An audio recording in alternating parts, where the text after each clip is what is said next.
Ladies and gentlemen, boys and girls, children of all ages, welcome to the WYW podcast. We cover all things Weymouth Youth Wrestling. Now here are your hosts, the Wrestling Encyclopedia, Casey Gallagher, and the voices of Weymouth Youth Wrestling, Jonathan Taylor and Nathan Farrar.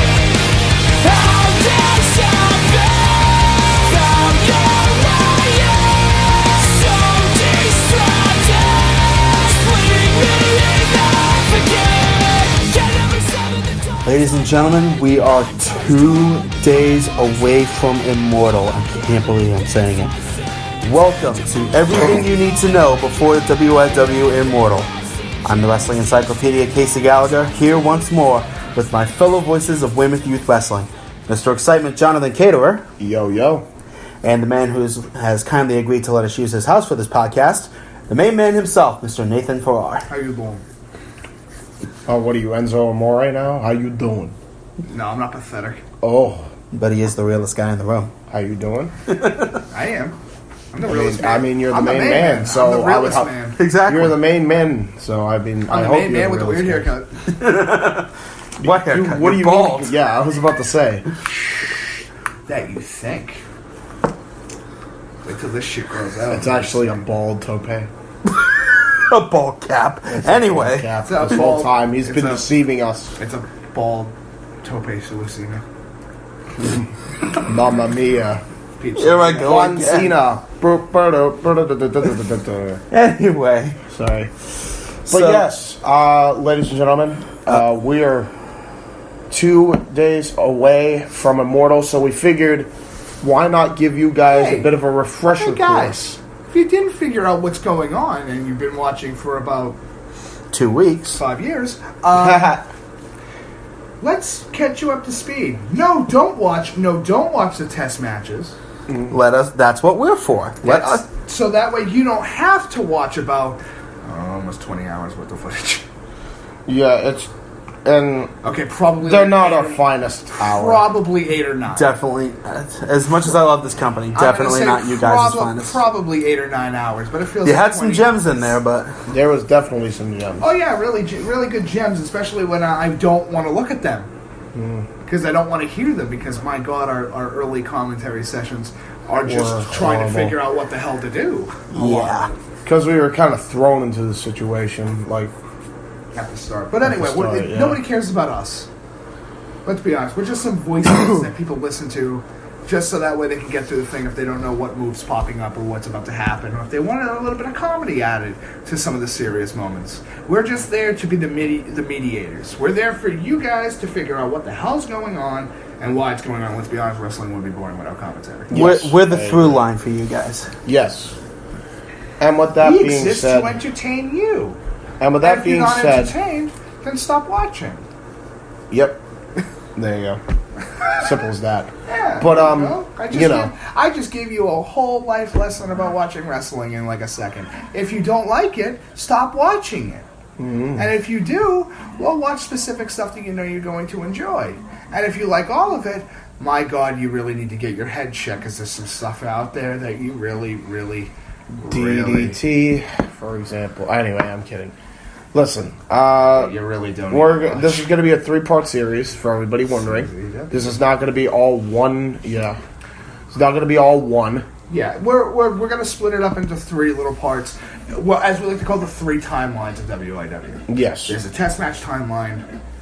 The first half, I would say, Of Gold Rush. and then the second half where a lot more important information started coming into traction. Yeah, so we're going to cover... And of course, we're going to talk about the Gold Rush event. Yeah, we're going to be talking about... That might have so to this be its episode will be for test matches themselves. So test match number 1 through 20. Yep, this the second part of the podcast will be round 1 through round 2.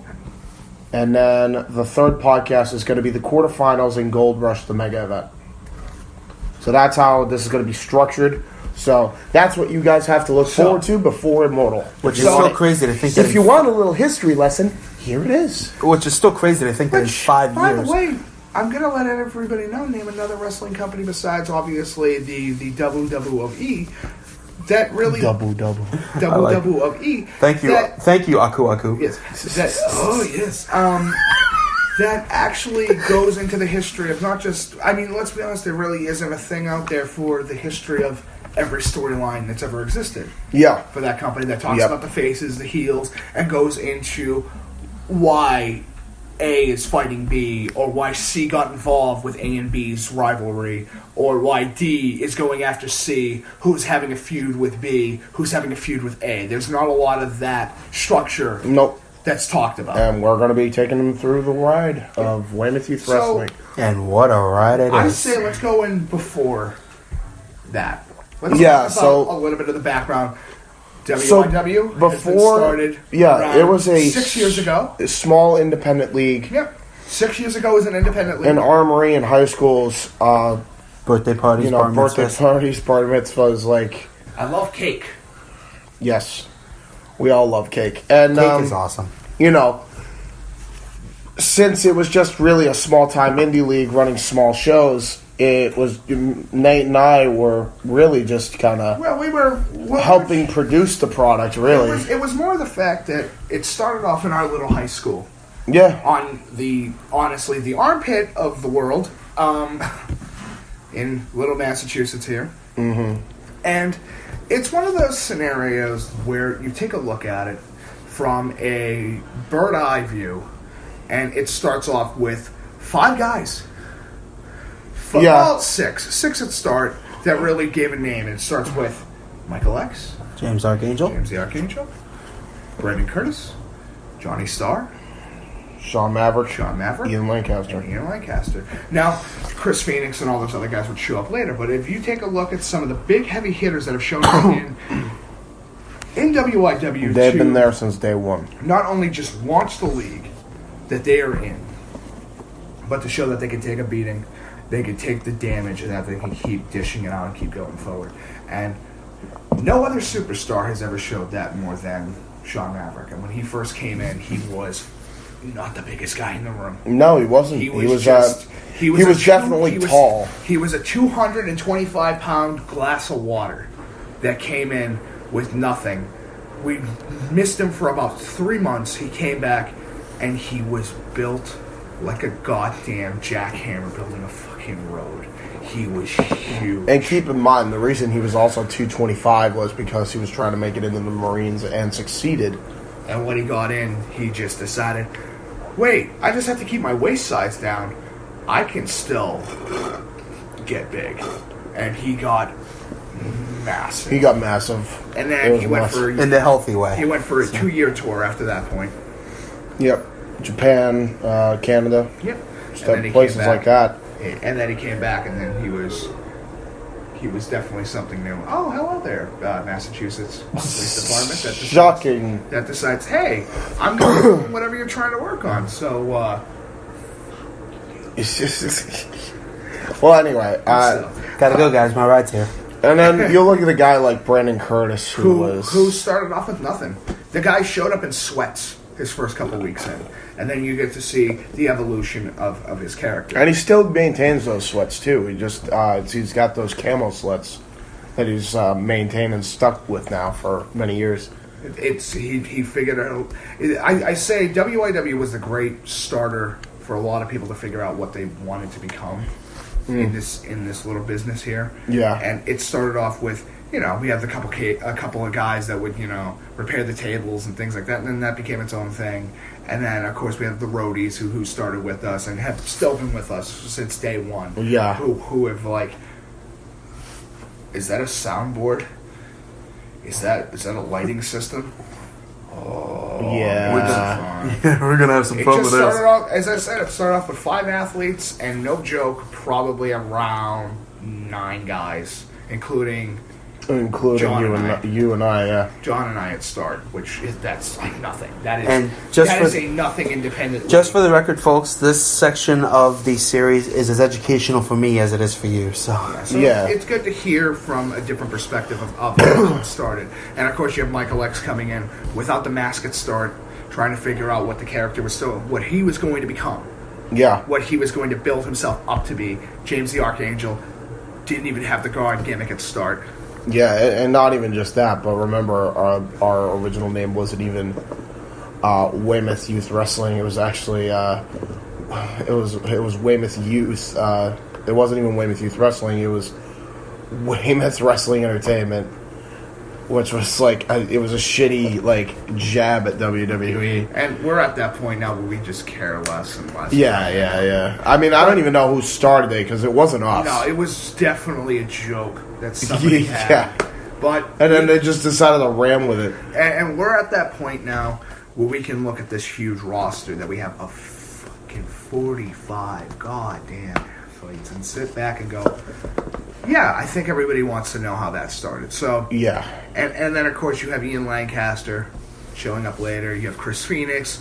And we can at least say that the Big Ten are the Big Ten that you see at start for the test match series, because those are the guys that have put more time and effort and work than minus the Maggies, because they came in later. They came in about 6 months after we started, and then doing television, and then we went down to Georgia, and then we met Jim Cornette later, and then he started putting a little bit of the funding into it because he started seeing, a 10-guy roster. Then the Maggies came in, and then that was around three extra added, so about 13 at that point. And then after that, went all the way up to about 20 guys. And then that's how he goes, okay, I got you booked for an event in oh God, what was the first test match? My God. I think it was like Boston. Yeah. Somewhere around Massachusetts. It started at least somewhere in Massachusetts at start. And then it might have been Cohasset. I could be wrong. Probably. The Melody Tent in Cohasset is definitely we weren't in the Melody Tent. We were in the outdoors. I think it was somewhere in Cohasset. It's I remember. Been so long that it's like a football field.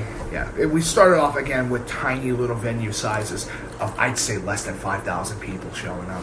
And then Jim got us booked for our first ever, like, almost 10,000 plus. And we're like, holy shit, 10,000. And that was when the first test match was And now we're going to filmed. Gillette Stadium with almost 56,000 people. Which, by the way, ladies and gentlemen, this leads into test match 1. So all the history prior to that leads into test match 1. Which, my God, the first test match is...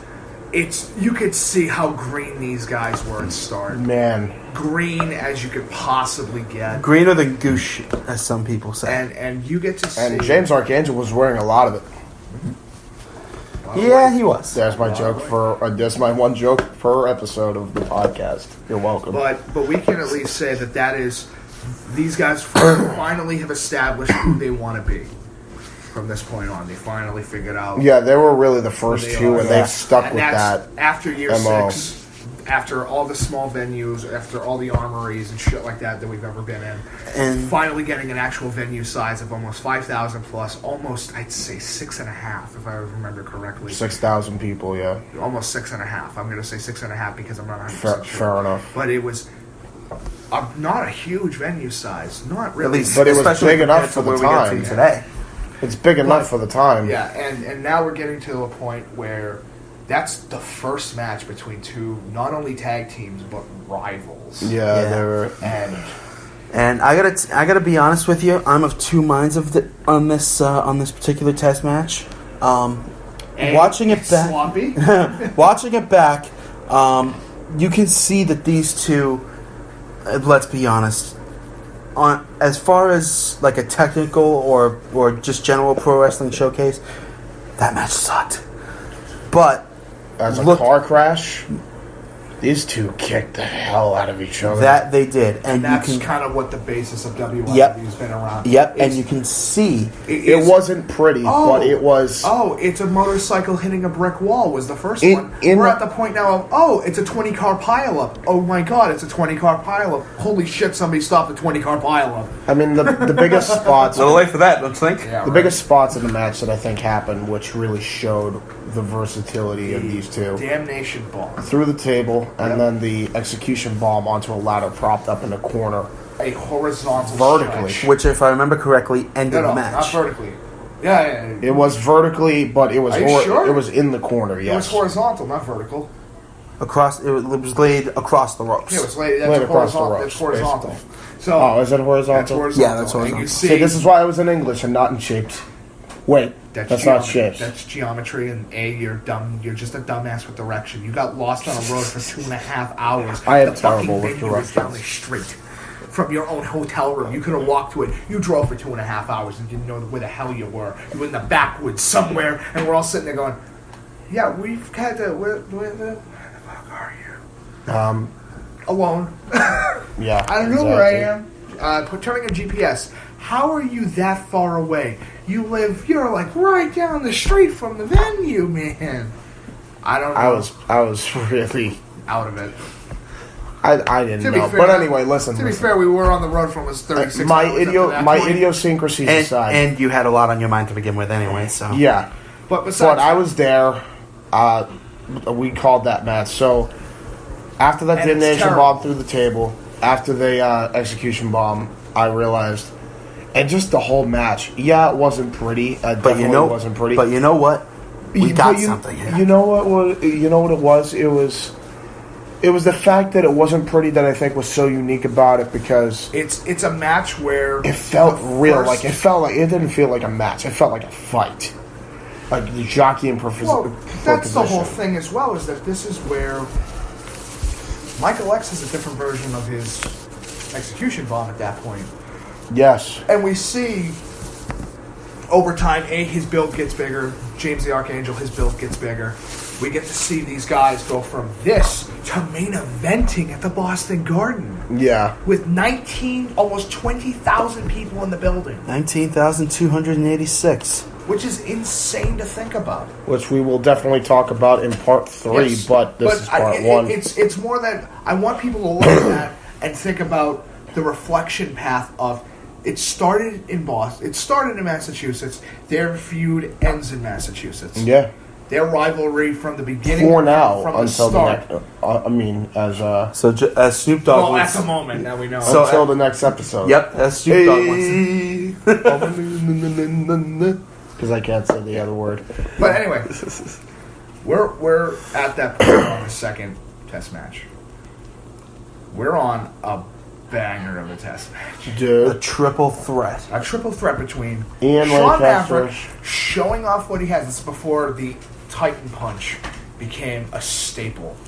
A goddamn staple of his arsenal. Which, of course, we'll get to the Titan Punch. Later, and then you had Ian Lancaster with such a grungy. He doesn't have a defined look yet, but Chris Phoenix came in knowing exactly what he was trying to be. Yeah. The one guy who came in and instantly knew what he was going to be. And that match starts off with some simple stuff. At the beginning. But then leads to a weird finish. Yeah. A very weird finish, but it's something that you won't forget about. 12 gauge Through the table. through the table, but the table gets broken early because Chris Phoenix actually sacrifices himself to break the table, because the minute he does that, he jockeys for position to take out Sean Maverick. I forget what the move's now, it's been so long. But he takes him out, pins Ian, wins the match out of being smart. He used the crucifix bomb. He did, you're right. The crucifix bomb, and then he came out of nowhere and went for the pin. The one time Sean's ever actually, semi-lost a match without And he was actually never being- actually pinned. He has Or no submitted. pin. He has no pin or submissions at loss. record, except all the way up to Mark Young. He has never been, I will say this up to this point, he has never been pinned, submitted, counted out, or disqualified under his opponent's own honor up to this point. Yep. But we can at least say this as a starter match for all three of those gentlemen. It's a great start. They got somewhere. Yeah. There is a little bit of Ian trying to figure out what to do in that scenario, but it's a lot of Chris and Sean going at it like some bastards. Yes. And hitting each other with some friggin' dingers and moves. But after that, we get into Test Match 3. The first televised cage match. And it hurts to watch. This was the first highest viewed video we ever had. Just the fact that we had as many people as we did Brandon watch that match. Brandon Curtis, Matt Mann, who is now known as Matt Harrington, and Johnny Starr. Brandon, of course, walking out with the W in this match. But Johnny showed that there is no risk he won't take in order to at least come close to getting a W. But you know what? That has always been Johnny's problem since day one. Very he true. has always put himself on the line to such an extreme That it comes back to bite him in the ass. No, it just screws him more than anything else. And we've seen it from time and time again. And he's gotten some W's in his career. But Johnny does the one thing that you shouldn't do in a stipulation like that. Do not... He was there. He could have climbed out and been done. He went back for more. Like a fat guy at a buffet. He just went back for seconds. And Guilty. That might have been the heart attack that ended him. It was after... But After he hits a move, I think the sonic screwdriver pop out. These guys did some moves. The German corkscrew suplex, corkscrew comet, and of course Johnny's the frog splash that he did from the top of the cage. It will still, despite the the stipulation of the match aside, that spot will probably live in WYW infamy just because of the height the dude gets. He was up there. That's higher than a ladder, so he's at least, I'm going to say from the jump position, he's at least 26, 28 feet in the air. I'm going to say at least 27 feet. If not 30. Let's not forget that this was back in the time where Johnny thought it was cool to Paint fake tattoos in your body and look like a jackass, yeah. Thank God he stopped doing that. And for some reason, always wear a hat so his hair does the little riffle in the back constantly. Yeah. Yeah. But even now, Johnny shows what he's got, but we get to see Brandon show up as the star of that match. And Matt... The real star of that match, and he pulls some shit out of nowhere. Let's not forget, so does Matt. Yeah. Matt does those too. Those two have a very technical match, and that's, I believe, where their feud really does begin. Yes. Is honestly, I can't wait to have those guys if, after Immortal they go at it again. It's going to be fucking phenomenal. Yeah. Because they put on a show when it comes down to it. Sorry, ladies and gentlemen, that's the local, our local commuter rail line deciding to go, hey, you guys working? Fuck you. Okay, Kermit. We go from that match, and by the way, before we even say anything, we've been talking about how stuff has really connected. Matt and Brandon would go on to have a match later on. Yes, and it's also very good. Dude, one of the first matches I would call with the company. This would be the beginning of really, Test Match 1 onward was the beginning of such a big story being told. Many splinter stories. It was more of the fact coming out of nowhere. I wouldn't say it was Test Match 1, but it's definitely after 3 where the story starts becoming more impressive. Where one hell of a foundation starts getting made. Yes, where the foundation really gets made, because that's the match where everybody can at least sit there and go, there's something here that no other company is at least trying. Because remember, we're the only company in the world that's brought back the original steel cage. Because we said, that's a steel cage. You and I had a meeting with Jim, and he complained for about an hour. Why aren't you going to use the nowadays steel cage? What, are you out of your mind? Why would you want to go to the Classic? Because the Classic has a stigma that because the way that it looks, it is dangerous. And that's what you need in order to juggle up a cage match. You need a cage match where the cage itself looks like a weapon. Yeah. Not some fencing, not some fucking chicken wire that's wrapped around a goddamn pipe. No. You need it to look deadly. Which, I will say, that cage, though, would prove to be deadly. Later on. Yes. So we did end up using that steel cage. We'll get to that. But we're at Test Match 4 now. Match 4. The inception of the Maggie Daddy Man. Mark Young as John takes a swig of vodka. And Corey Dangerous, who actually proved that he can go the distance. Yes. Mark Mark has always been an established heel in WYW. He's always been an established pain in the ass to work with from everybody. That's why when Michael X says later, you're a piece of shit in the locker room. Thinking that he's the shit. You're a big loudmouth punk in the locker room who thinks that he's the shit. That is the truest statement, because he is a goddamn nightmare to work with. Yeah. Whether on the commentary team or not. There was a night he fucking slapped John right in the face. because John got his finishing move wrong. It's a young bomb. Holy, just smacked him right across the mouth. Because originally it was called the Notre Dame bomb. Yep. But, Yeah. Right after that, and we get to see... Remember, he also key scratched faggot on the side of your car as well. And pissed in my notes the first day I was here. Yeah. But that being said... Can you believe, Casey, he key scratched Nathan, destroyed your car on the side of your car? It's like I wouldn't have totally done Oh, it. shut up. I'm totally joking. Yeah. But, yeah, this shows a real problem that begins right at Test Match 4. Dude. Yeah. It's a hell of a full mayhem. And Corey's a good worker. Yeah. He doesn't And he half-ass. Yeah. He won the first ever televised Full Metal Mayhem match in WYW. And it's amazing that he was able to pull the win out against an established guy who had no problems doing what he was doing. But it's the fact that he decided to just shake hands with the devil itself. He decided to shake the hand of one of the biggest bastards we've ever worked with. And now he's on that side 100%. I mean, he's a hard-working dude. There is no denying that. The guy's in the gym almost every single week. He's always trying new stuff out. Trying new stuff out on the local jobbers all the time to see what he can come up with. And every 1 in 5 lands in the hospital.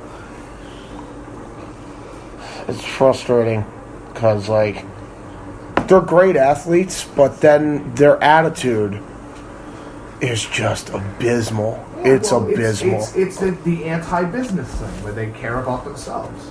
Yeah, like they don't care. Which is understandable from a certain perspective and a certain point of view, but not when it comes to something just starting out.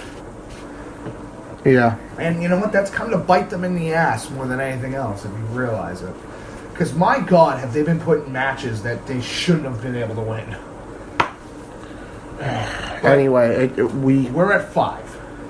We're at the 5th. And speaking of Maggie, so this is the debut of another future Maggie, Michael Andre. Yeah, but then he has to go up against the baddest motherfucker that we have in this company with John Gray, who started off.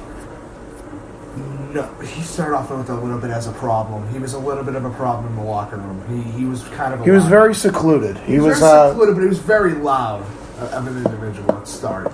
But after he was able to let people started working closer with Michael X, and realizing that no, this is the right way. I have to go around showing people who I am. I have to show someone my actual personality and not this other personality that I'm trying to show off. I need to show me as me, not some fake-ass individual. And when the Outlaw starts, goddamn, is he a nightmare to stop in the ring. Because it shows in that match. Little Andre can attest. Little Andre can at least attest that John Gray, when he gets going, my God, he's hard to stop. You got to really put him down.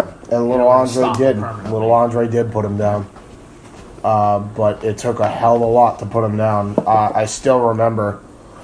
And this is another one of those matches where I think people. This is like the eureka moment where, okay, they may have something here. Little Andre. Notice that it's even numbers, too. Yeah. Well, kind of odd numbers. John Gray and Little Andre, they're on the table. And Little Andre, we're both thinking he's going for a pedigree. No, he decided. And he goes for the implanted version. The implant buster, the double underhook lift. And smashes him face first. He drops him stomach first on the corner of the table. And that knocked the wind out of his goddamn sails. It's one of the best looking moves I've seen in a long time. Because he pulled that out of fucking nowhere. It was insane. It was amazing. And on top of that, we get to see the Winchester rifle's first appearance. Yep. And we get to see, of course. No, Winchester rifle comes later. Oh, yeah, that does come later. But we get to see the Peacemaker DDT. Peacemaker DDT and the Gunslinger? Gunslinger, I believe, was later. But he definitely had the Peacemaker DDT, which was a reverse DDT where he snaps back, brings all of his weight down with you. He does the opposite. It's the Scorpion Death Drop. It's still just scary. way faster than a Scorpion Death Drop. 'Cause He starts once with a scoop. once he's done setting it up, he just goes. Well, the whole thing is when Sting does the classic Scorpion Death Drop or the reverse DDT, he holds the hold from the back. John Gray goes for a scoop first, so you're on the tips of your toes. So when he does the drop back, you're off your feet. That's the John Gray way. That's terrifying. Yes, that's how he does it. If you notice, anytime he hits it too, when he does the snap back, he's putting everything into that little torque of the neck on the way down. And we'll continue with talking about John Gray later. Yes, And especially little Andre later as well. But these two start their feud here, at this very match, and this is where Andre the actually hatred of the man is. Andre was actually not hated here. That's the thing. Not hated here, but this is where the hatred that John has for the Maggies starts slowly becoming a thing. Because their backstage politicking is ridiculous. a fucking nightmare. It is the Jim Cornette equivalent of, guys, they legally find every goddamn way to get under my skin that they possibly can. Eat your heart out, Hulk Hogan. Yeah. Eat your heart out, Shawn Michaels, dude. They're the worst in the Clique. I thought nobody could be worse than the Clique. That's how bad they are. They run in packs, dude. They have attempted to piss all over what this company stands for many times.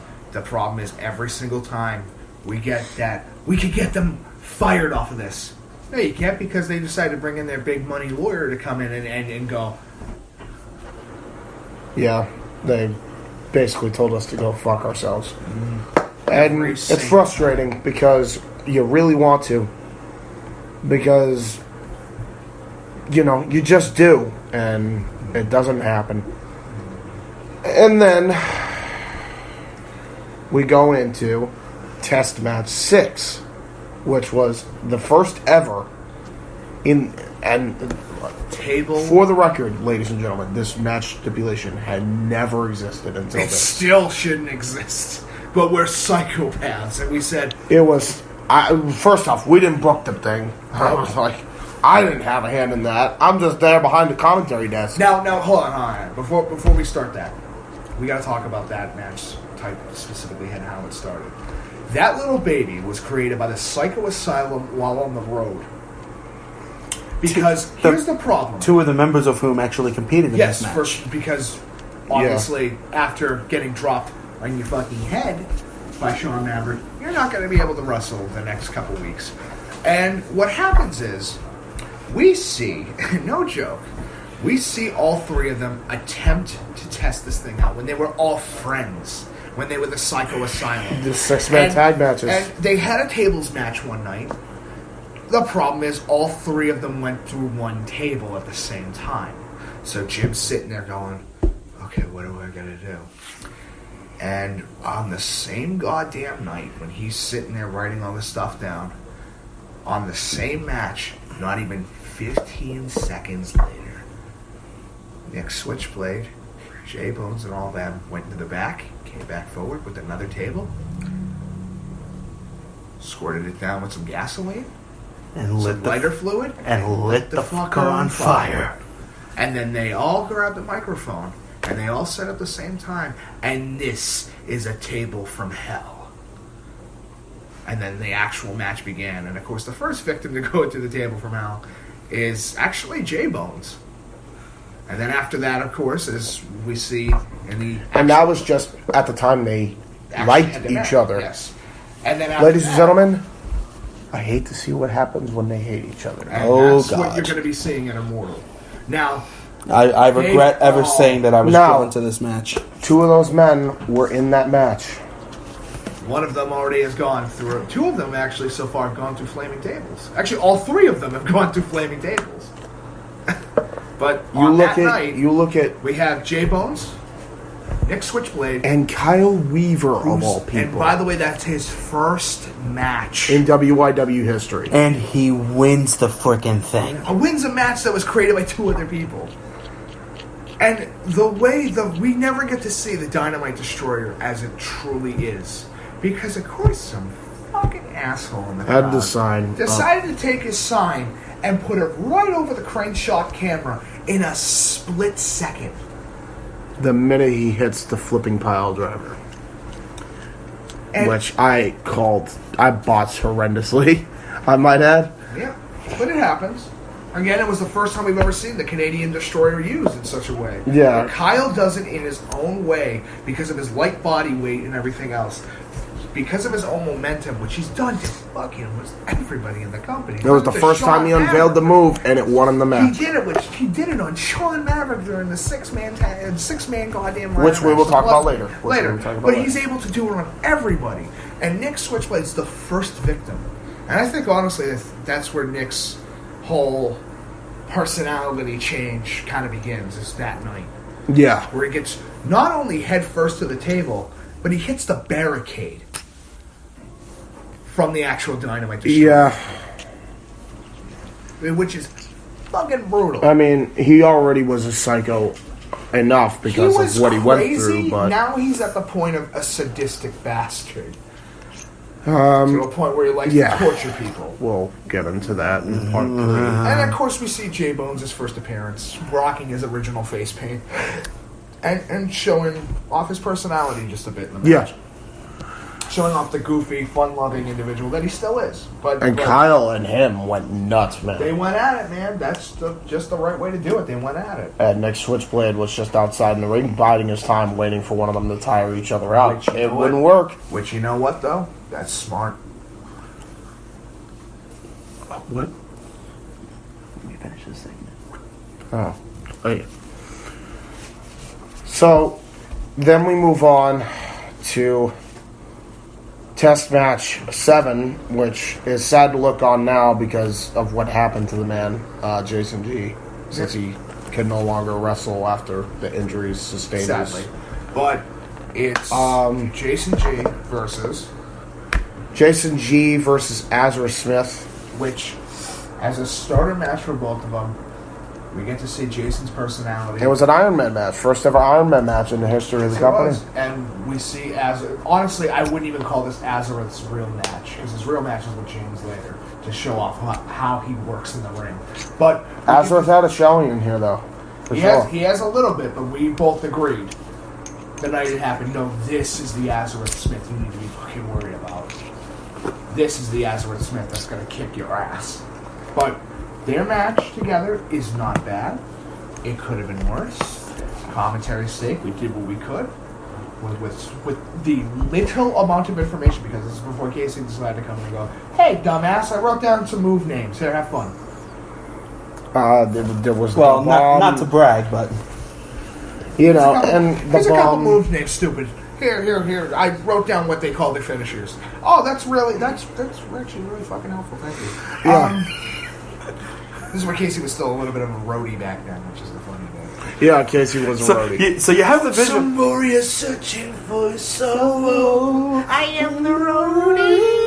I make the rock go. In this case, I make the wrestling go. But yeah, just have the image in your head of me, long-haired, bright-eyed, bushy-tailed, slightly less fat than I am now, walking up to these two and saying, "Hey, dumbasses, I wrote down some move names for you. Have fun."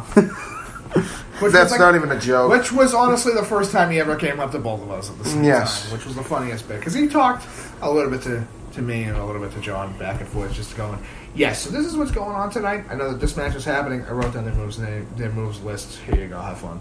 Okay, cool. That's actually way more fucking helpful than I could possibly imagine. If you have not seen this, watch it just for the sake of it. Might be, It's a good little piece of two guys with their first night in, proving that they have what they got.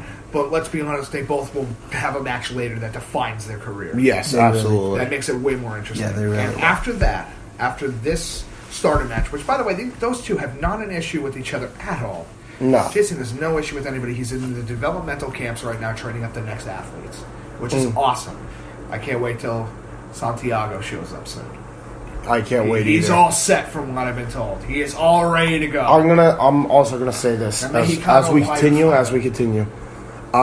We move on. We have to get to it. Test match 8. Yes. The fucking test match. The match. I quit match. No. The correct answer is the fucking test match. This is the moment that defined WYW. Brutal. This is brutal. This is technical, and this is goddamn amazing to look at. Ladies and Not gentlemen, only on a commentary. Do not try this at home. No.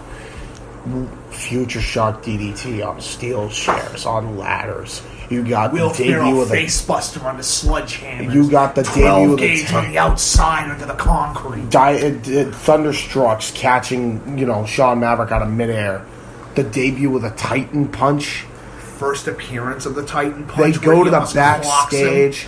They brawl, and then Sean the moment up poor little fucking Brandon Curtis and toss him back first into a fucking set of goddamn luggage cases. And not just that. After that, we have the moment to end all moments. But this is Sean. But hold on, this is Sean Maverick versus Brandon Curtis, who was, before even giving his full name, was just the high voltage soldier, and he was a fucking soldier. Two soldiers in battle going at it, and it was a fucking war zone. It really was. They and brought by the the way, ladder up to the concrete to do more damage to each other. Sean picks up the ladder and hits him face first, and his head bounces off the goddamn ground. And then you look, and then you see this, where Brandon hits the Thunderstruck on pure concrete. Pure concrete.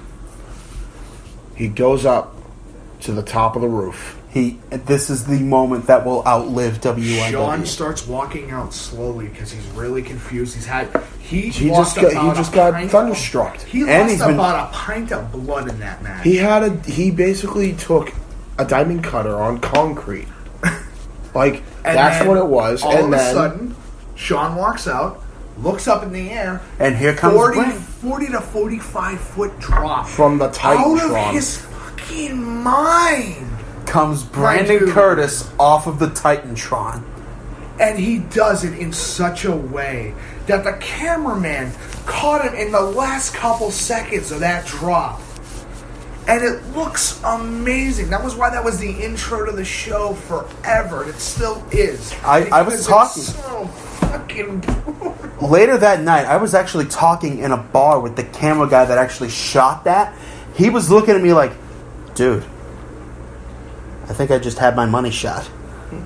No, and I'm like, he almost missed it too. And I'm like, bro, you have no idea. And then you want to talk about money shots? Yeah, because you and the guys used to watch all that shit in the monitor in the past. You guys just see what the semi-edited bit was. Yeah, and then your perspective. If it wasn't brutal enough, Sean gets his ass up and arm drags the poor bastard immediately. Wow. As the match goes on, not only did he jump once, Brendan does it twice. He climbs up to the top of the ladder and does the crossbody again from the fucking ring to the outside, to the outside, and it still doesn't put Sean down. Sean does not quit. As we talked about, is a machine. It was the first match that went over 50 minutes, and for good reason. These two would not quit.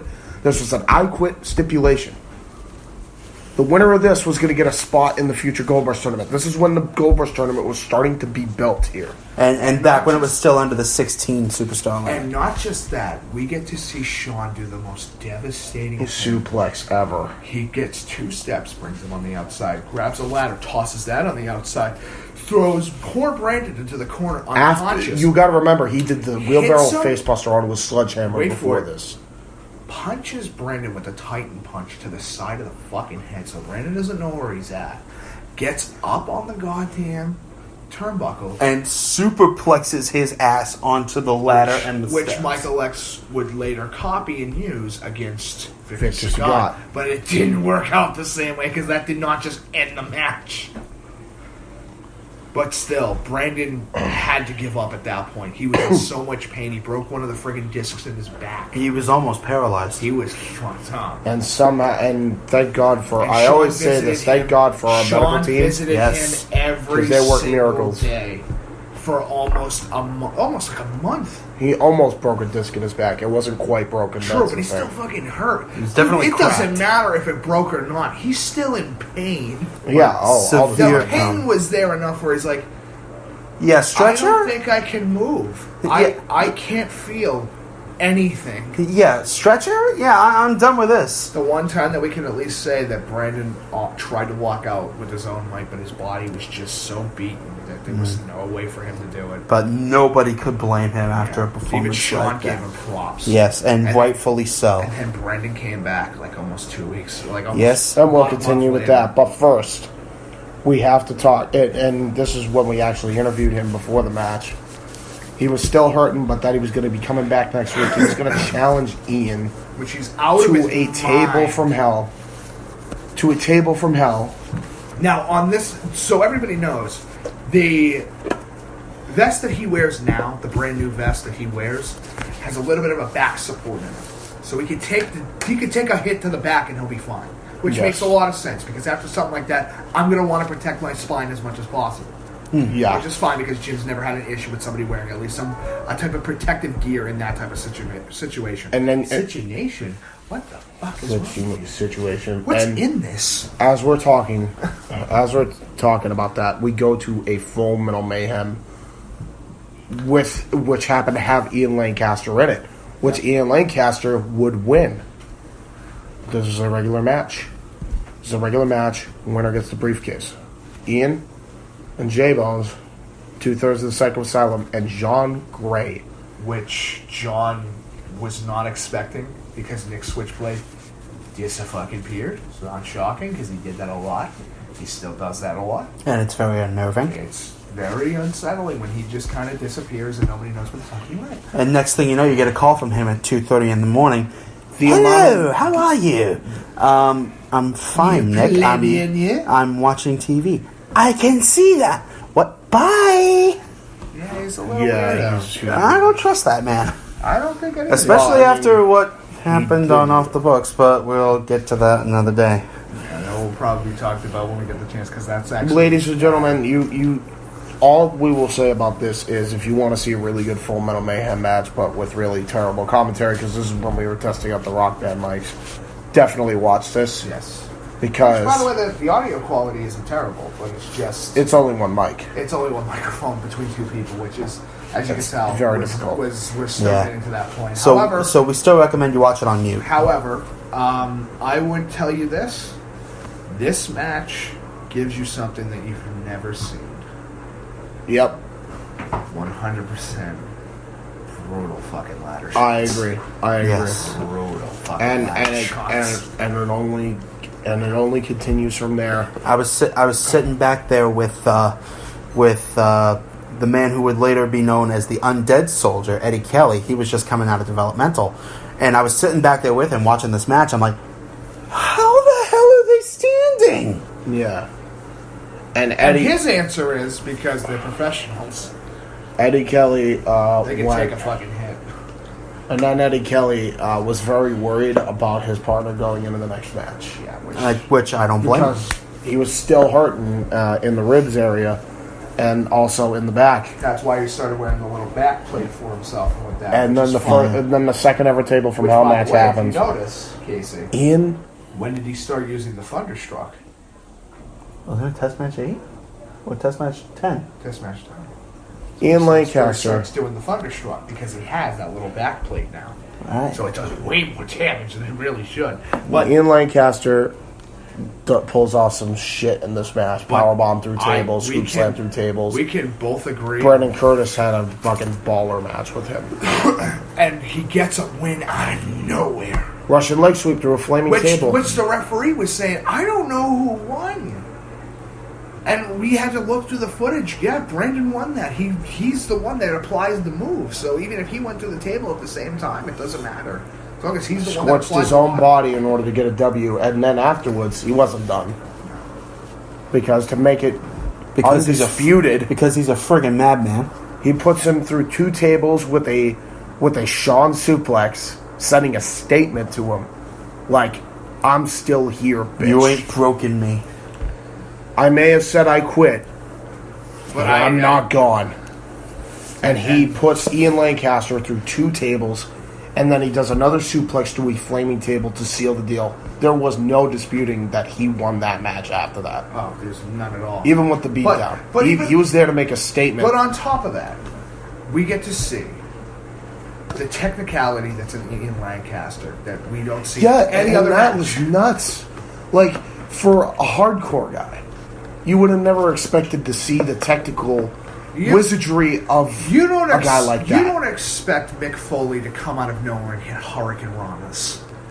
You don't expect I mean? you don't expect him to do crossbodies. You don't expect Kurt Angle to go for moonsaults. Okay, yeah, you do. Now, Yeah, you do. Come on now. Okay, example. TNA. They have him do it every year.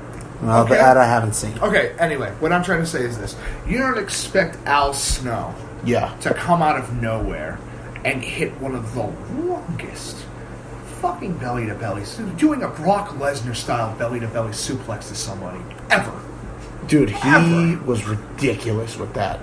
He still Every is. time he hit it. He Every still time he hit is. it. He still hits it, no matter where he is. For God's sake, he's going to toss almost 10 feet into our own table, for fuck's sake. That's true.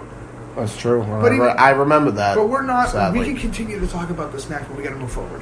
Yes, but And before we that do, going to take a quick commercial break because John has to take care of a couple things. Yes. When we come back, we will delve headlong into the second half of the test match series. We'll be right back. Don't touch that dial. And you got anything? Don't steal my fucking Jaeger? If you guys are into the underground hip-hop scene, please check out my cousin MC Solarwind on YouTube.com, SoundCloud.com, and other social media platforms. A reason to go on, cause it's lonely on my own. I chose to leave my home, cause I thought that I had grown. My paper stack high, so high, but not cash though. My mind works quicker than most, guess why I rap for? I write lyrics backwards, didn't catch it, hit the fast forward. You can check out all of his hits from his mixtape Classic. And it's all real. Underground past the pavement. We be wildin' on the corner freestyling. To his second mixtape, I Am Solar Wind. Breathe out, face, breathe in, breathe out, goals, breathe in, breathe out, fire, breathe in, breathe out, focus. Along with all the rest of his music on SoundCloud.com/MC-Solar-Wind. Didn't get the best cards, play whatever's given us. Make sure you give some props to my cousin and tell him that James sent you here. Praise, but give credit when credit's due. Lately I'm feeling I should stop saying lately. My thoughts is timeless, won't be here if you page me. Love you, Ty. Keep doing you, man. Solar Wind.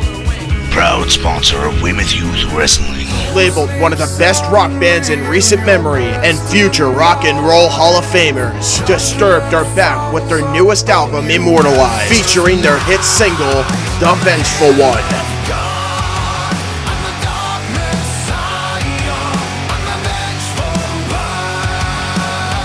Other tracks on this album include Fire It Up,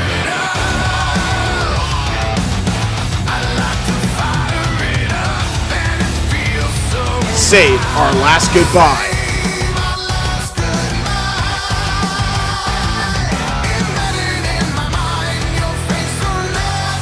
Legion of Monsters,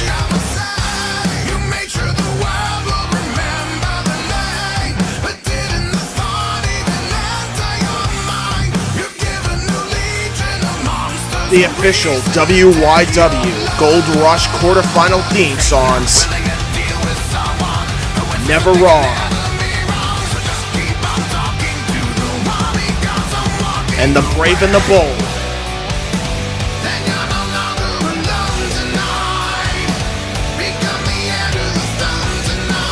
And the official premiere event, WYW Immortal theme songs, The Light,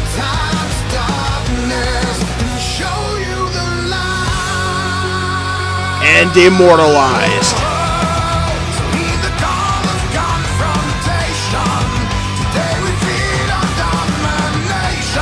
Download the full album now on iTunes and on Spotify.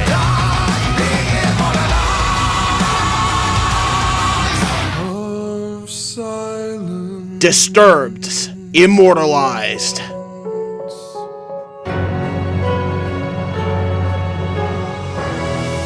Proudly sponsored by Weymouth Youth Wrestling. Home. It's where your story comes to life. Trust CertaPro painters to create the perfect setting as each new chapter unfolds. We're easy to work with, and our professional painters deliver the highest level of service. So wherever life leads, your home follows. CertaPro painters. We do painting. You do life.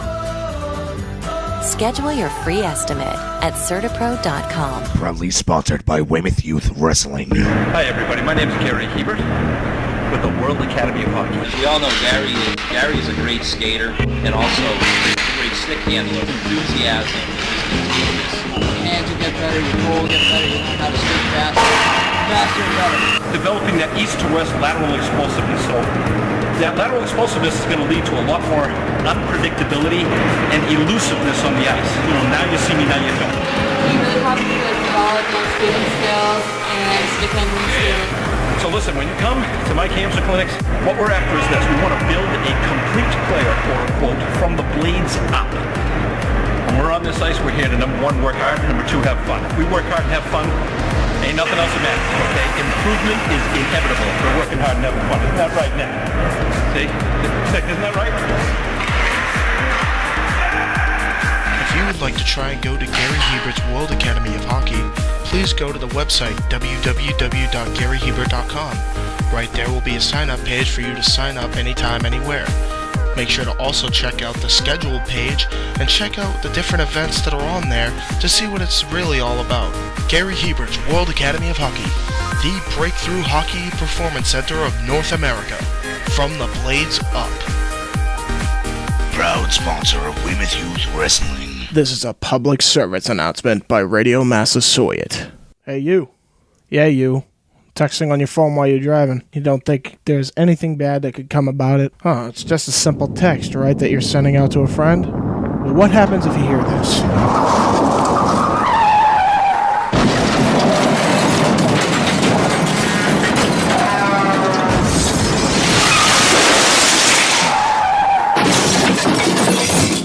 That's you in a car crash. And pretty soon, you're going to be leaving behind your family, friends, and loved ones.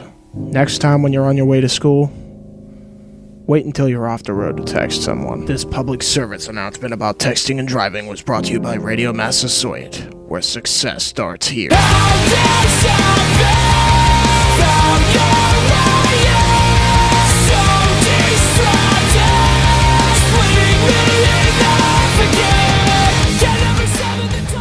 Welcome back, ladies and gentlemen, to Story Time with the voices of WYW. Before the Melbourne. Yes, before everything you need to know before WYW Immortal. When last we left off, we had discussed Test Match 10 between, if I remember correctly, it was the Table from Hell, Brandon Curtis and Ian Lancaster? Yes, indeed. Okay. Now we move on to, at least in my view, where the test matches really started to get good. Yes.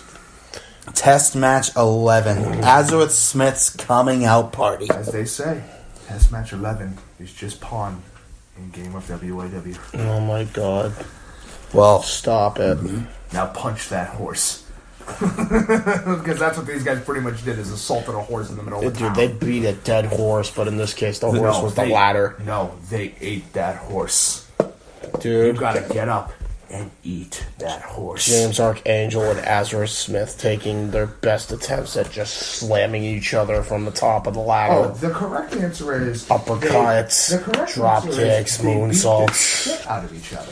AKA a really fucking bad day. No, AKA the start of pain. Let's be honest, this is the match where the real brutalization begins. Because yes, we could say that about Brandon and Sean, but this match really shows off what two high flyers can do in the ring, and why I started calling these guys speedsters, because they're around that goddamn fucking lightning bolt. They're so goddamn quick. They're still high flyers, but when you have that class of two men going at it that are both high flyers, they're just speedsters at this point, because they're trying everything. They went for every goddamn move in their arsenal. I call these two respectful rivals, because they may not be each other's best friend, but they also have immense amount of respect for one another. Yeah, but James did break his back, and he's still pissed off about that, which he has every right to. Which, oh man, James the Archangel and Azareth Smith, my God, is that like a match and a half? The feud. A feud and a half. You kidding me? Think about it like this. That's past the halfway point of the test match series. Mm-hmm. That's the first over the halfway point. And I remember when that was all done, when we got the chance to check it out on YouTube and Daily Motion and all that other fun stuff, not only were there so much positivity involved in it, but I remember somebody meeting me on the street that was a fan of the show. Oh, yeah. That was an individual and said, that was fucking brutal. It was that nuts. That was a ladder match from hell. I watched that back on one of my days off. I actually watched that back with... you had that day off. Yeah, somehow. I actually watched that back. I was hanging out with Brandon Curtis, and he watched that with me, and the whole way through his eyes, especially once they started grabbing the ladders, his eyes were like friggin' saucers, dude. He's like, holy hell, man, they're gonna kill each other. Yeah. Yeah, well, it was my horrible Brandon Curtis impression. I do apologize. It's because when you get the chance to look at it, not only is it two individuals from the same cut of the cloth. Yeah. It's two individuals that knew what they were going into and what they were going to do to each other more than anything else. And not only do you get a incredible ending bit to that match where James the Archangel goes apeshit and decides one ladder isn't good enough. 2 ladders are not good enough. 2 ladders and maybe a pair of steps, priceless. Yeah. Because he puts him through so much metal. My God, that the pound per coinage or the pound per ounce of goddamn steel must have gone up by the end of that match. Dude, he was motionless by that point. And you heard James Archangel screaming for forgiveness before that final damnation bomb. He did make the promise by as God is my witness, he won't be walking out of here by the time if I can quote JR, as God is my witness, he fucking broke him in half. Yeah. He literally broke him in half. Which I have quoted a couple times on the show. I'll say this. Azareth was lifeless, and James got in that ring, climbed that motherfucking ladder, and grabbed that goddamn case. And he got himself a spot in the Gold Rush tournament. And finally. Not just that, proved that the High Flyers are a new class of dog. Yeah. For WYW, because they're the show dogs. They're the dogs that are willing to show off what they got. More than anything else. It's like, here's how I can describe, if you're not a wrestling fan and you don't know how this stuff kind of works, here's how it's usually presented. You have the Big Hoss, which is Sean Maverick, but Sean Maverick is its own class of Big Hoss. A big guy that goes in there and throws his weight around, and throws every bit of his fucking weight around. Then, of course, you have the mix, which is the mix of High Flyer and Big Hoss. Which is best described with Michael X. I mean, and there's other people too. You got mat technicians too. Yep, I know. I'm getting into that. Then you have mat technicians, submissions experts. Those are their own class. Chris Foster and Luca Lucky is a great example of a submissions expert, or Brett mentioned as well. I'd say Luca Lucky is more of a brawler. Yeah, there's the brawler class. You have the Big Hoss. You have a mix of Big Hoss and Athletic, which is the Sean Maverick bit. Yeah. Because Ori Dre is definitely the Big Hoss. Oh, yeah. Right after that, you have grapplers, brawlers, and submissions experts. I'm going to count this as another class, the MMA fighter. Because, my God, we have a lot of them. We took some of the toughest fighters in the world and had them go at it. Michael X being one of them. And then after that, you have the High Flyer, and then you have the Flyweight High Flyer. Which is completely... Let's say this. You have James the Archangel High Flyer, which is a guy that can use the ring as intended. Then you have a Kyle Weaver High Flyer that uses it like it's a fucking trapeze act.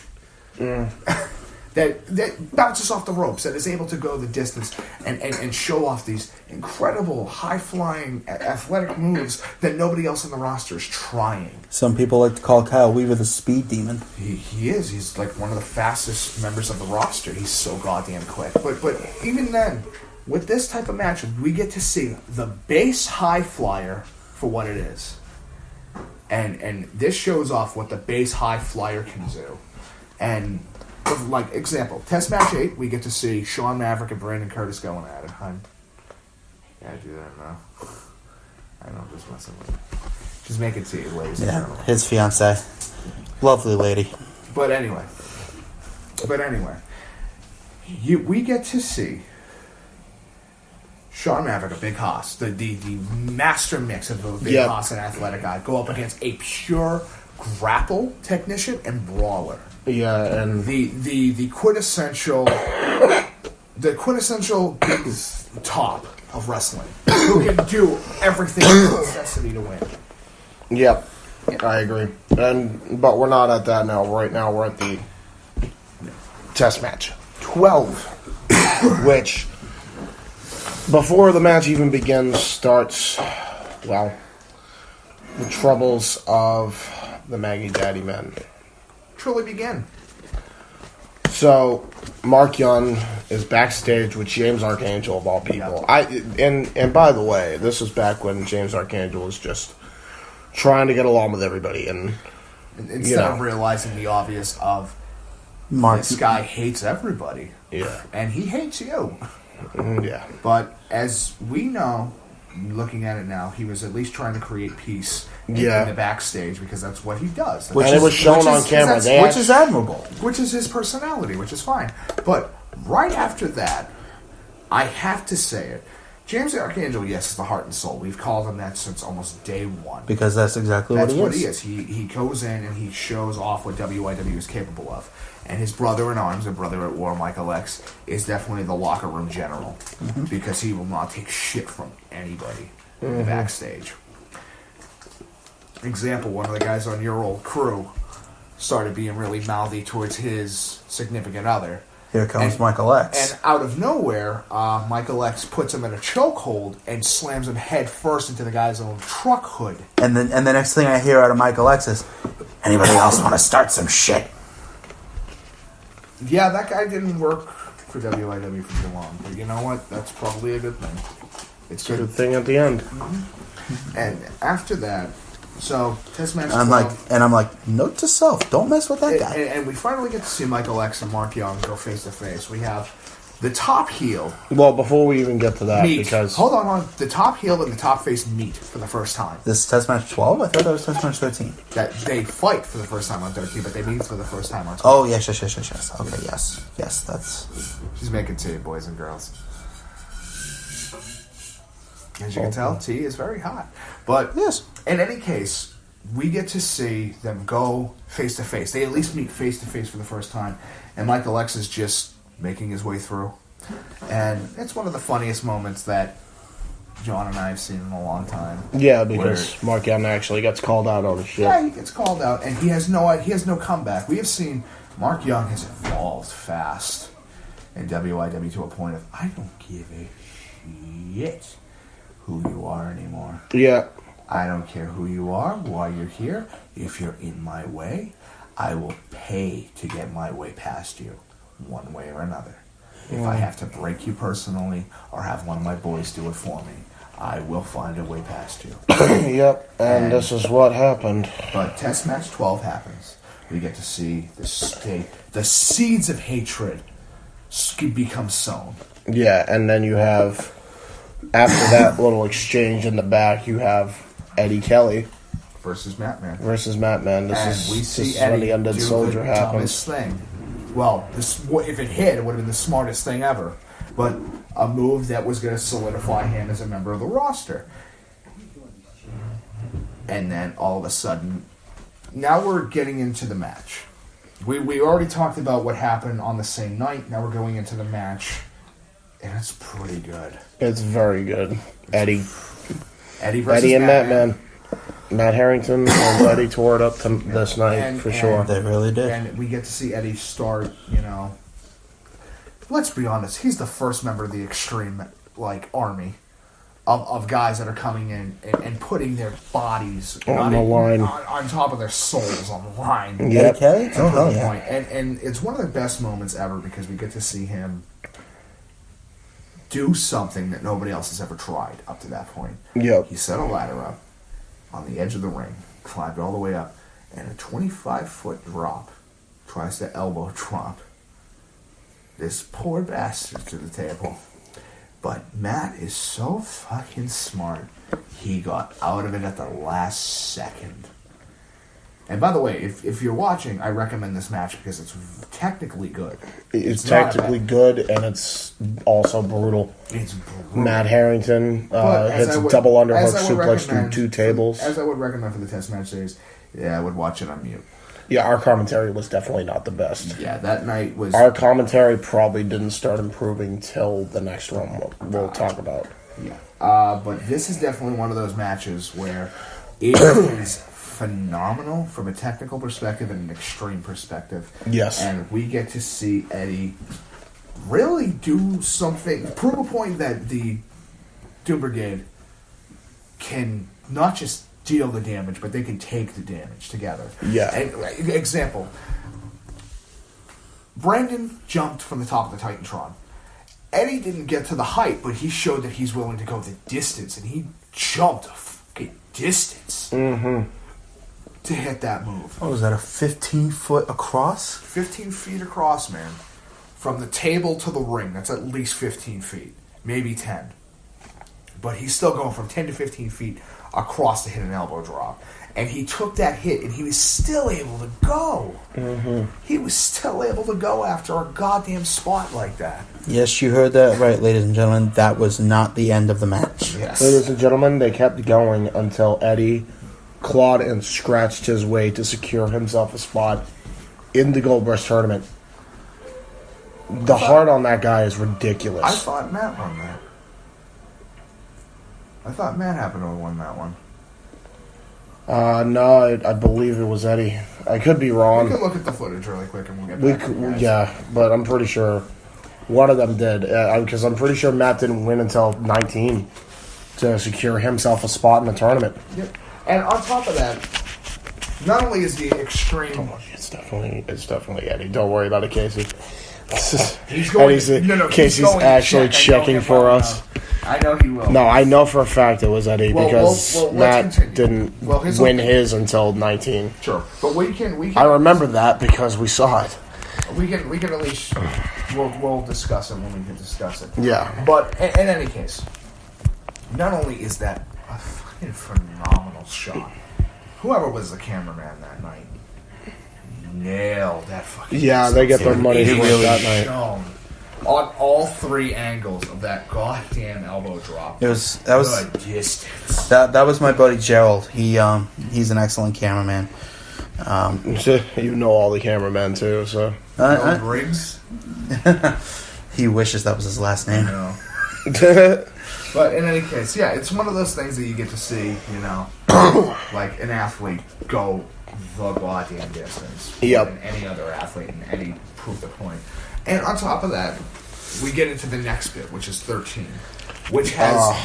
This is probably the biggest crux of story that we've had up to this point.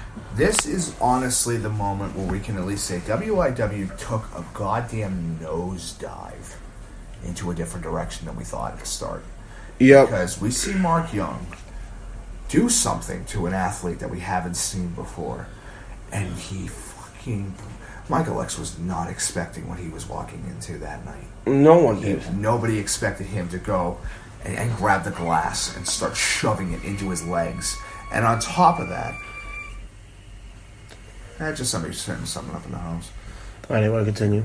We get to see, no joke, that the amount of fucking sledgehammer shots to the legs. Yeah, that was arms, really to disturbing. his spine.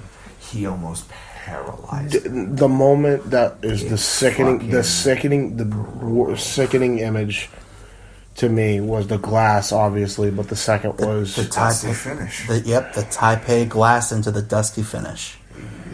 It's not. It's what he calls the lion tamer. It's not right, man. It really is. isn't. One of those. And he smashes the sledgehammer into his back while he's on the ladder, while it's horizontal. Not just that's the not spot that kills me. Not just that, he's nailing him behind the back of the knees with the sledgehammer. Yeah, and this is before he Look gets the at glass. how many shots. He takes at least 15, almost 20 shots. 15 to 20 shots with the sledgehammer. And that was after an hour of those two not staying down. Or all damn near an hour. It literally took a bullshit win for him to get the win, because there was no way he was going to throwing away Michael X has never any been knocked out. semblance of honor he had in that ring left. Yeah, it was Which gone. wasn't much. And even that I gotta tell you, that pissed off pretty much the entire WYW roster. I was in the back that night. I was watching that. We were all pissed, and of course he took his own ride. I had to I had to literally grab James Archangel by the scruff of the neck to stop him from going out there and ripping Mark Young limb from limb. Because that's not what Michael X would have wanted. Even if he lost that match the way that he did, he lost it in a terrible fucking way. He really did. Glass to the back of your knees, dude. He was getting stabbed. He was getting stabbed while doing what his job was, trying to entertain the crowd. And Mark Young gave zero shits. Yep. And yeah, I can at least say from a personality perspective, they are absolute polar opposites, except for one thing, and that's the will to win. That's the one thing I will give Mark Young. His will to win is ridiculous. It's horrifying. And Michael X, that Immortal, is going to have to try to break that. If anybody can, it's the Devil of Boston. But we can at least say this. Not only is it that moment where WYW took a turn, it's the moment where we see how organized the Maggies get. Yeah. In the ring, they are very hard to beat. And when they are focused and ready to go, and they're focusing on a win, they'll get the goddamn win one way or another. And remember, this is a no disqualification match. I remember Michael X took almost 2 months. It took him a long time to come back. Very long time. A long ass time. He almost didn't make the tournament. Yeah.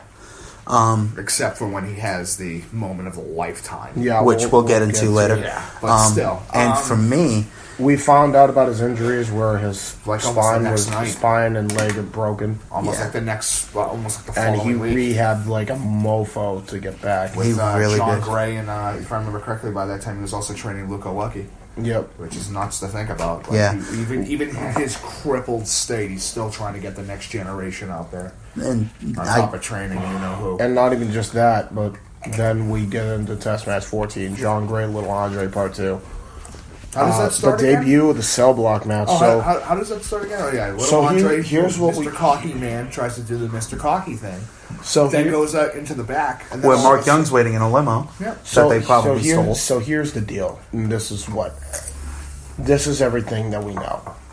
It came out that, Mark Young, since Mark Young was responsible for what he did to Michael X, anybody that was associated with him was immediately going to get booed out of the building. Had a target on their back. See, the correct answer was the Outlaw decided to do something. Well, hold on. That nobody else expected. And the correct before you answer even is get into that, he decided to bring out a little martial law. But before we even get into that, because you're jumping ahead here, you fucking always do that. No, I don't jump ahead. Yes, you do. I take brief steps forward. So, with this, John Gray, and we barely knew John Gray. And we knew about Andre. He was just a cocky prick. He's a big guy with a big mouth and likes to show it off. And a big ass. That could definitely use improvement. Yeah. And essentially, he comes out and he basically talks about how, before he was going to go and mop the floor with John Gray just like he did last time. And then it was in a steel cage.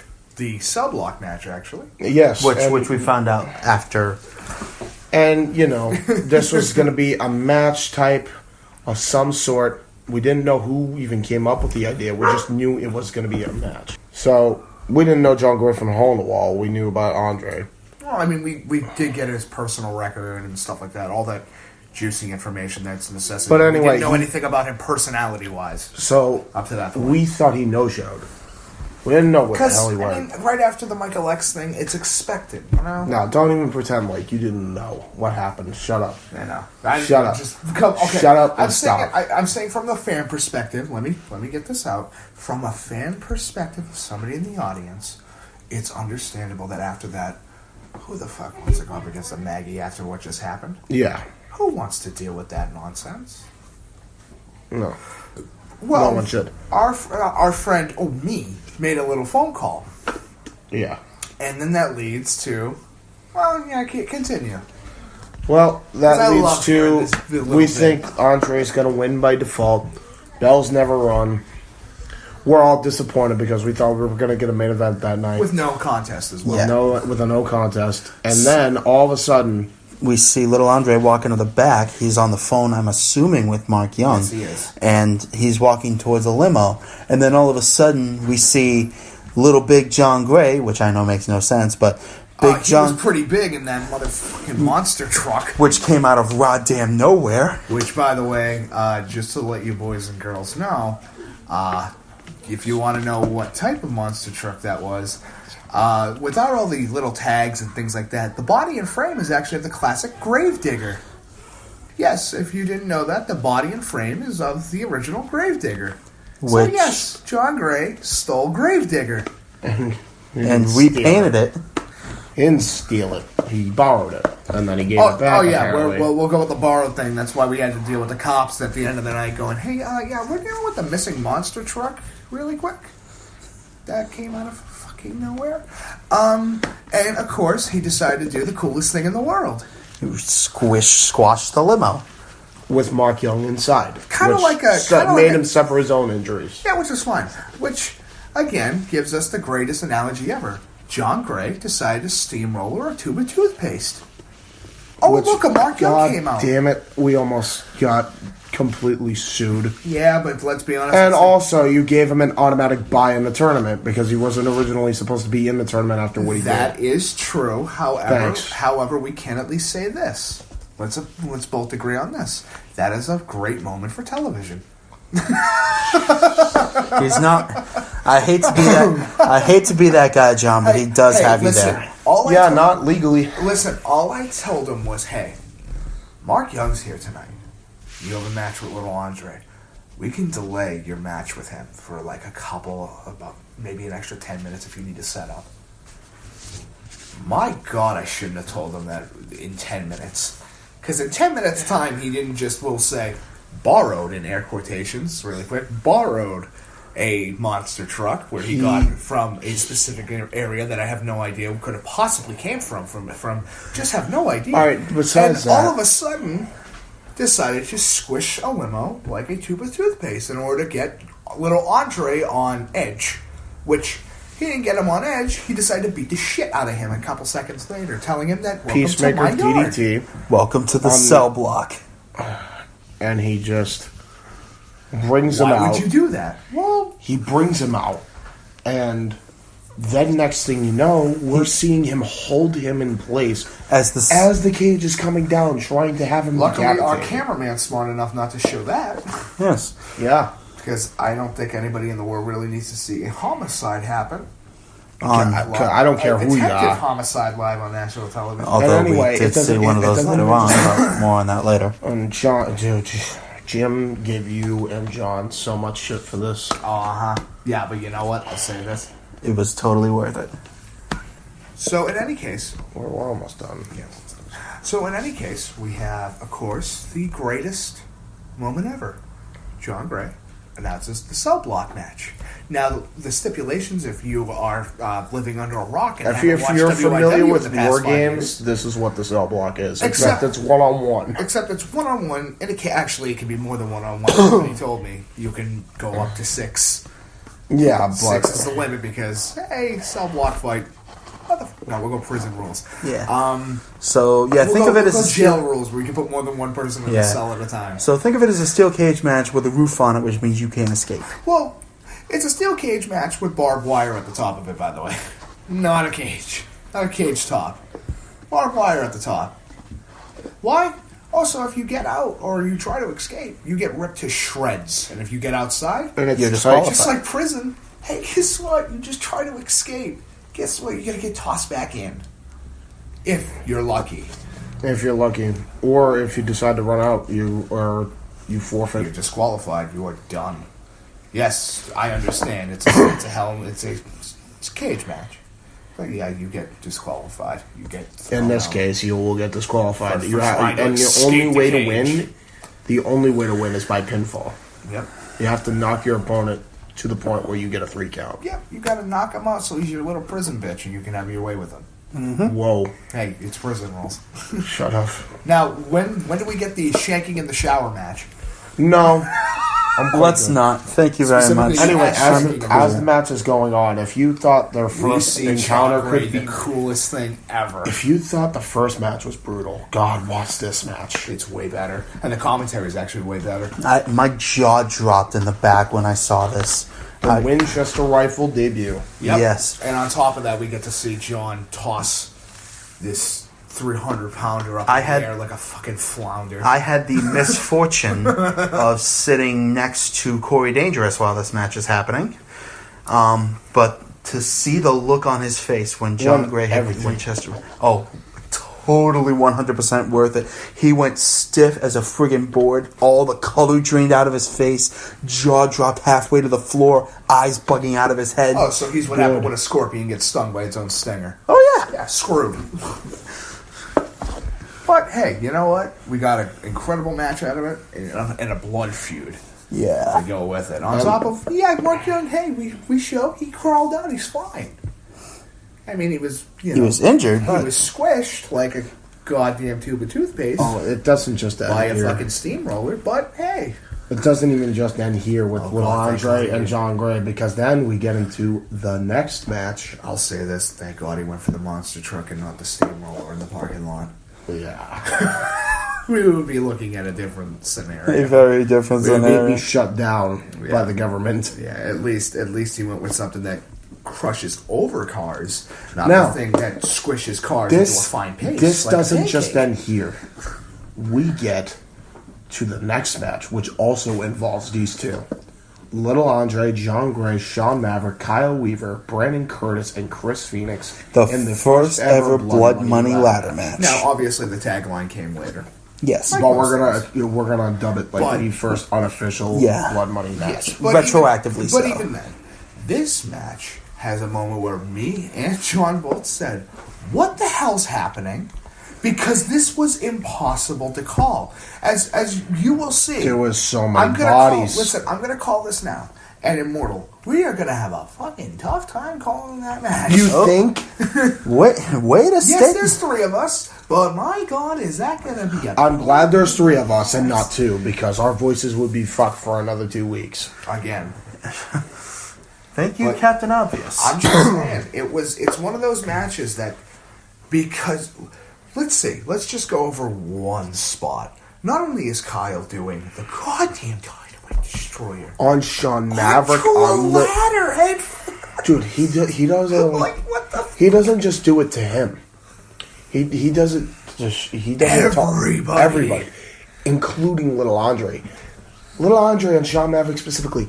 These guys are big boys. They're 300-pounders, dude. They're huge. They are the goddamn largemouth bass of wrestling. And he's flipping them over in the river with the momentum of this pile driver. This flipping pile driver that he has, and the momentum he gets off it, spikes him on the ladder to a point where you a point where you could hear that from the rafters. Dude, it was so brutal. fucking loud. I was actually up there in the rafters that night doing light work. Oh my God, that match is amazing. It was insane. I'll say this: mute the commentary if you want. You don't have to, because it's actually some of the funniest dialogue we've ever come. Dude, up I had to. I literally begged for water in this match. I need water. Yeah, because we're sitting there losing our minds. That's like probably one of the most unintentional, the most iconic unintentional calls. There's a power bomb, a suplex, and then somebody is getting speared off the top. No, I think it was like an elbow. I don't remember now. I don't know. I remember there was bodies flying and they all crashed to the ground at once. There were 3 bodies standing and 3 bodies on the ground. The 3 bodies on the ground took a hell of a fucking fall.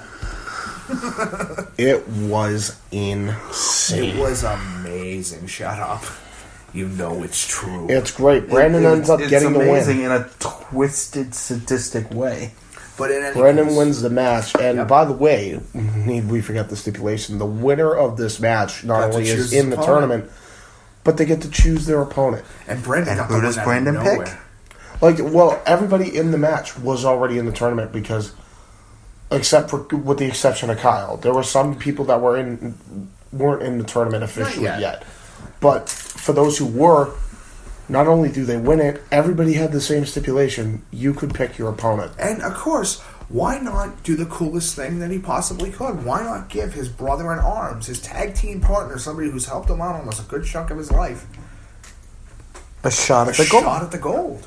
And not just that, go up against him, which, by the way, was probably a terrible idea. That was a terrible idea, as we've seen. But it's one of those things that it's a blood money ladder match. A 6-man blood money ladder match that leads into something fantastic. Yep. All of those men are workhorses. Yes. So it's amazing. Little Andre being the exception, but even he put in some. He got some big hits too. Flying over the rope. We got what to the hell? We got to see the 300-pounder decide to go Shamu and jump. Shamu. He became Shamu. And that's a pretty apt description. Yeah, he's I think he's bigger than Shamu, but you know. He's Shamu. Think about it. He's a 300-pound killer whale or he's a big ass killer whale that comes out of nowhere and does big flips. Out of nowhere, and everybody sits there and goes, cool, I don't want to be in the splash radius. Oh no, several people really do, and that's why they pay the big tickets in the front row. They want to be in the splash radius in case if something like that happens. Gross. Because all I think is Andre's fat just exploding everywhere. Sploosh. Anyway, let's move on along to the next match. This is something you definitely have to put on mute because why Chris? Why Sean? Why Brandon? Why is everybody fighting when we're just trying to do our own thing? Which, by the way, we couldn't get the footage of because, of course, the one night most of the cameras decided we're not going to work right now. Or at all. Yeah. But say this as a technical match, it is a marvel to look at. Yeah. We have, of course, J-Bones versus Corey Dangerous. And it is goes into overtime. J-Bone secures himself a spot in the tournament. It is a goddamn doozy of an Iron Man match. The second ever Iron Man match in the company. It went on for about an hour. And we're going to have our third. Become Immortal. It's going to be nuts, man. It's man versus machine and Immortal. But we'll get into this that. This was Detroit Boy versus Detroit Boy. And the Battle of 8 Mile. And we get one of my favorite spots ever. We get the Dangerous DDT through a table on the side of the apron. This was nuts. First. Yes, it was nuts. Yeah, they went overtime, man. That's like the only time I can at least say it. These are two individuals. But you demanded, and J-Bones pulled out some insane shit. Man, I gotta say, here comes the leg drop from hell. Yep, I have not seen Ian Lancaster taken aback by much. I will never forget the what that left his mouth when that friggin' Dangerous DDT happened to that table. It was good. As I said, that spot hurts to watch. Because that's just, high table, high head, done. Good night. And then AK-47s all over the place, on steps, on ramps, on everything. The stamps, ramps, and everything. If you guys actually, would you like to take a look at J Bones' new book, Ramp, Stamps, and Everything? Definitely watch this match on mute because the commentary was atrocious. I think it was mostly the fact of everything that was going on around us, which sadly we actually couldn't show. I literally remember saying, screw this, I quit. You had because I was just trying to call the match, and these three were. It was just mayhem everywhere. And to think that was released on my birthday. Oh Ta-da! And it's my birthday. What did I get? Chaos and anarchy. I think they did that shit on purpose. So I'm sitting there going, and this is happening behind us, but then we have this going on over there.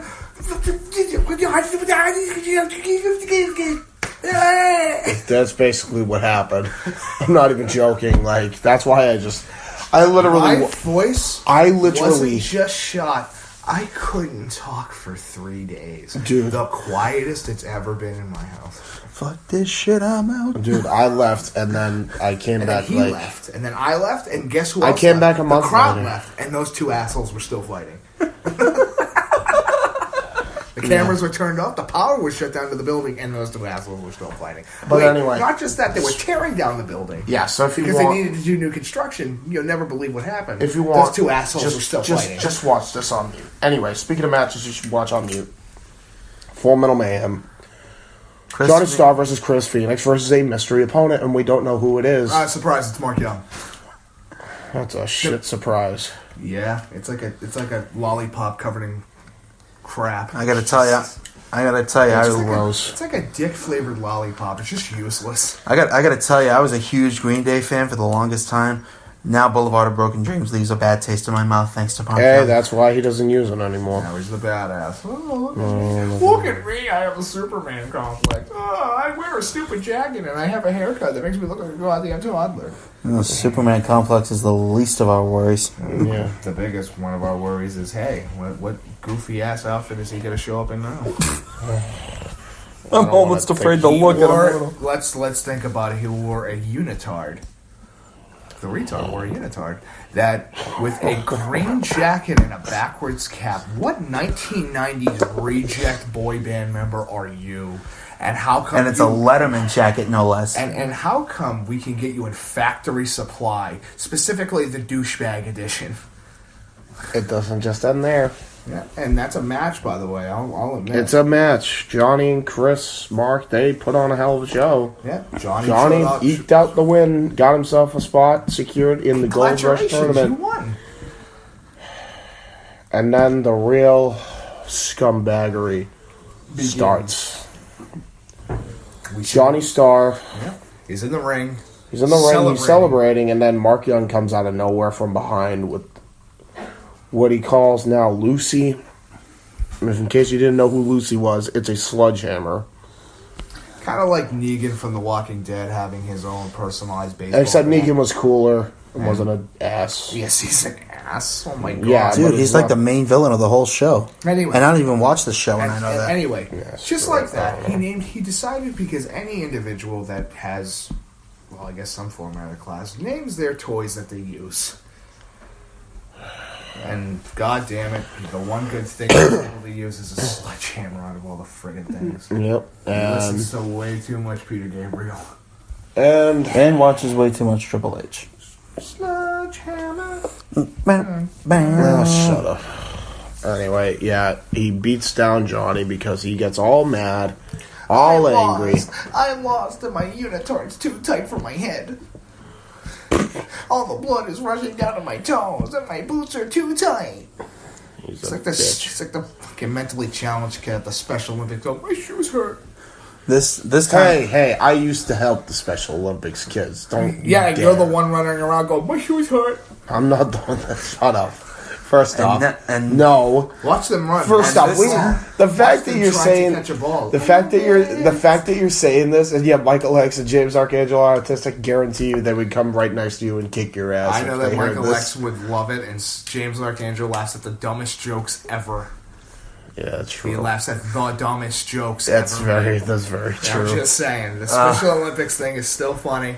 No matter who you are, I know, I respect it. That's why I make fun of it, because I respect it. Well, speaking of... There's nothing off limits with you anyway, regardless. Fuck. But no. So, anyway. And actually, this time, it was me who had to be held back, and Brandon Curtis did the honors. But it's... Johnny didn't deserve that at all. If I remember correctly... And Chris Phoenix even said so. Like, that was not Johnny. cool. Mark's been gunning for Johnny since that night. I mean, think about it. He's had the Maggies go after him. Brett fucking mentioned almost killed him. Which we'll get to in the next episode. But at least needs to be said. So that way when people listen to this, they understand the scope that there's these assholes are willing to go. Yeah. They're willing to kill an athlete when they lose. Like 3 years later. Like they're out of their minds. It was Christ. It was just not cool. No. It wasn't cool. And now we're at that point where we can see all of the owners and what they represent, and God, I don't like it. I don't either. But they stand for everything against what WYW represents. Absolutely. They're not for the company. They're for themselves and only themselves. They couldn't give a crap about the fans. And Sometimes I feel like they couldn't even give a crap about themselves. True. But we're at that point now where we can at least talk about... Oh, no, they do give a crap about themselves. That's why they do anything and everything John, to win. What happened after that is the important bit. Test match 18. The do or die match. Boy, did Switchblade turn a 180, huh? Not only just turned a 180, I honestly think it might have been the table from Hell spot that screwed his head that bad over. Or maybe it could have been Black Shadow getting his first finger poke into the WYW. We don't know. We have no idea, but either way, we know that Nick Switchblade is out of his... He's out of his gourd.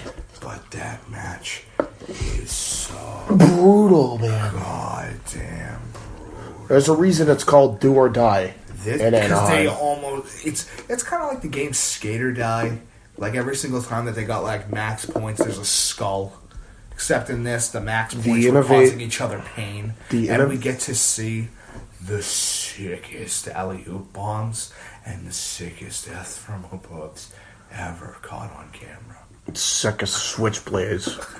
Remember the switchblade? Remember, the ladder was set up. There was 2 ladders set up. The ladder was laying on another ladder set up to get the case. And Switchblade hits the switchblade. How ironic is that? He hits himself. No, Switchblade hits his finishing move, the switchblade, onto that contraption. Which Azareth would later answer back in kind with a damn snap suplex on the same damn structure. Oh, you're forgetting about one really important thing as well. You're forgetting about when... Gory bomb, too. No. Onto a ladder propped up in the corner, horizontal like. Not that. How about the time he climbed the top of the fucking turnbuckle and played human lawn darts with Nick Switchblade's head? Then Nick Switchblade did the same thing in turn. They used the same fucking move on each other.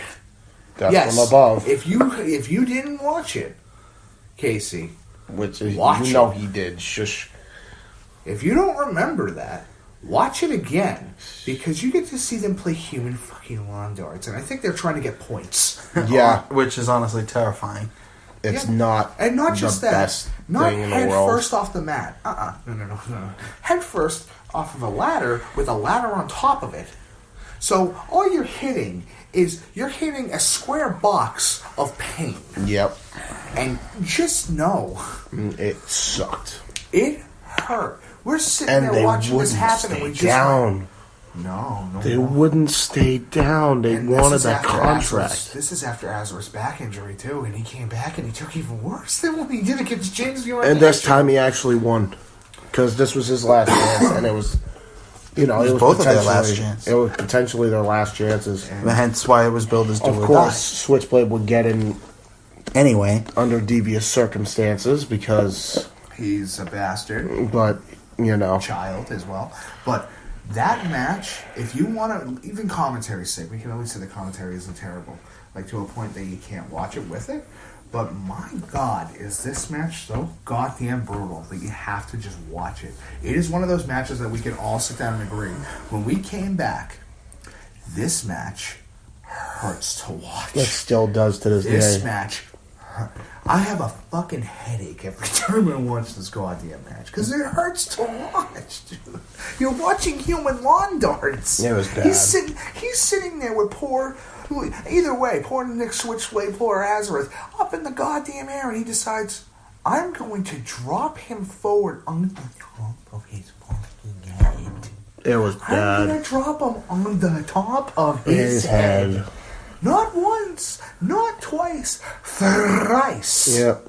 And then that shit just hurts. Switchblade tried to kick him out of the air before he could get the briefcase. One of them. That's how fucking painful it was. I could hear it though. Do you remember that? It hurts worse to hear than see. Azareth gets the briefcase, and then Switchblade tries to get him out of the air, but he was a split second too late. Mm-hmm.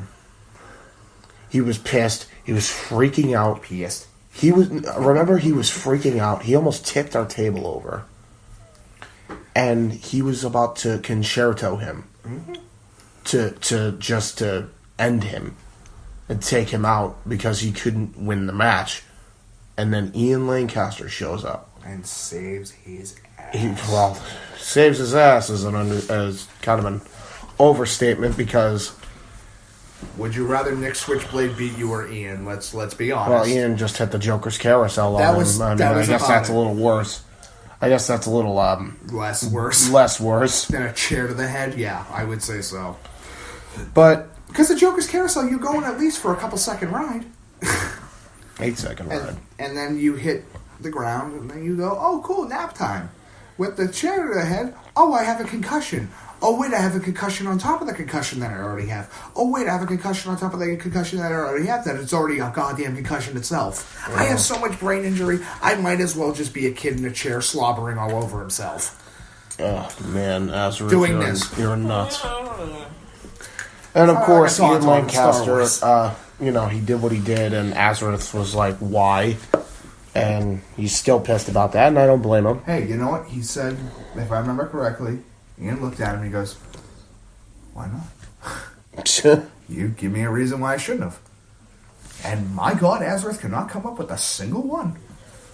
Did it to prove a statement, and then test match 19. Why did you hit me with the Joker's carousel? Why not? You didn't. Can you give me a reason why I shouldn't have? Well, oh my God, I can't even come up with one. Because I was in a match.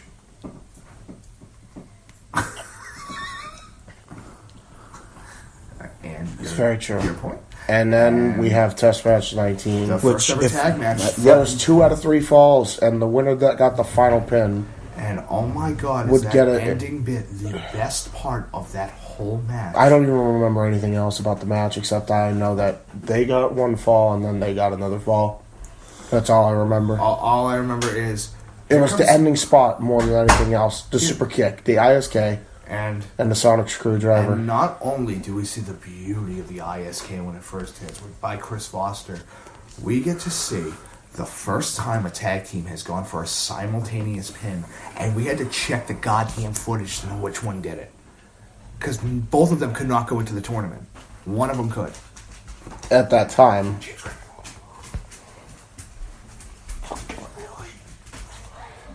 Fucking Christ. Alright. Anyway, continue. And we're almost out of here, too. Yeah, no, so this is neither tag team could have both members go. Nope. Because we were limited to the 16 at the time. And we were getting to that point where it's like, I don't know what to tell you. We're at that point that we don't know whether or not we could, deal with that. It was insane. It was a good match, though. It is not it's not a terrible match, but it was. Our commentary is still not. I still say it goes all the way up to episode 1 of the Gold Rush tournament for our commentary to start becoming amazing. Yeah. Well, honestly, I started seeing the flashes of brilliance all the way back in Test Match 13. Test Match 19 or maybe 20, I feel like, is where you guys really started to hit your stride. I think that's where we started figuring a lot of stuff out. Because remember, by the time we're still booking all this stuff like that, and Jim literally told us, listen, guys, if you're going to be the commentary team from this point on, here's the rule. Stop booking the matches. Figure out the commentary thing. So that way I want my commentary team to stay the same commentary team. I don't want to have to go outside and try to buy somebody in. And then it becomes a nightmare trying to book them every week. I'd rather have a team that I know will come every single week. And that's why you relied on us. Speaking of commentary, before that match, that Test Match 19 match, Jason G went away to deal with some personal issues. We'd come back. And have a moment. A hell of a moment. Probably. We're at Test Match 20. Jason G has his, epic return promo. His promo package. Ian and him have their big moment. And honestly, it's a great match. I recommend watching it. Fantastic. It is one of those things that I don't think talking about it gives it enough justice. It really because this match is brutal.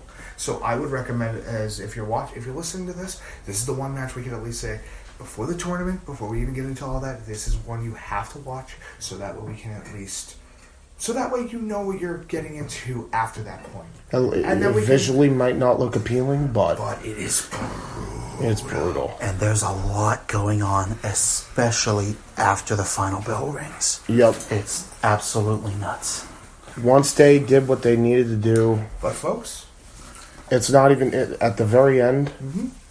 We get a brutal brawl between everybody. Everybody's brawling. Pretty much. We had, by the way, the brawl didn't just state on what was on screen. Brandon Curtis, Shawn Maverick, they were fighting in the back. Everybody was fighting. Everybody was fighting in the back. Here in WYW, it's like an Irish household. Everybody's going to start fucking fighting when somebody throws a dish across the room. Maggie Daddy Men. I had to duck a steel chair thrown by a Matt Nova. Maggie Daddy Men were beating on Jason G. Barricade. Maggie Daddy Men were beating up on Jason G until the Morning Stars made the save. And then all of a sudden we have a lonely Mark Young in the ring. We have a lonely Mark Young with Johnny Starr. And kudos to Mark. He survived a hell of a lot. He really did. And then all of a sudden the lights go out. And we take a look at the ring.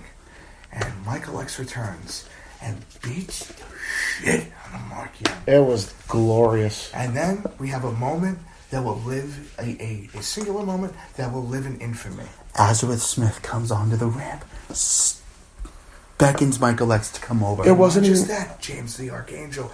The three big guys of WYW were on the ramp. Very interesting primary colors, by the way. Think about that for a second. Yep, red, green, and blue. What the fuck? And not just that. It's that moment where they're all staring down at each other. And I hear people... And my God, I hope that's a match in the future. That's what I was going to say. I heard people in the crowd saying, oh my God, is this actually going to happen? Are they going to fight it out? Ladies and gentlemen, apologies that we have cock-blocked you to the point of seeing a match that should be that goddamn amazing. But we promise it will eventually happen. It will happen. One way or a goddamn other. It will happen. But ladies and gentlemen, it is time. This was just the beginning. We're not even at the Gold Rush tournament. Yes. This just is all the way up to the point of. And we also want to say too, versus Ian versus Jason G. And Ian versus Jason gets into the tournament. And it was a brutal affair.